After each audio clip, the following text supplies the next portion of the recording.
U proteklih 20 godina dolazi do povećanja teških hroničnih, autoimunih i alergijskih bolesti. Pri tome konvencionalna medicina dovodi do nezadovoljavajućih rezultata kako po samog pacijenta, ali i po terapeuta. Terapija alopatskim medikamentima dovodi do brojnih nuspojava, ali i do ograničavanja kvaliteta života. Zbog toga se sve više pacijenata obraća terapeutima biorezonantne medicine.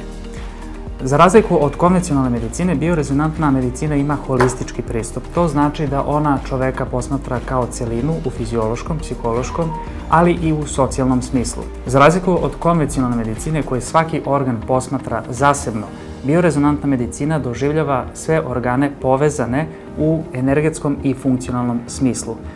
Beacon terapija omogućava nam merenje elektromagnetnog polja, a upravo na tom energetskom nivou dolazi do promjena koje mogu da rezultiraju pojavom bolesti i propratnih simptoma.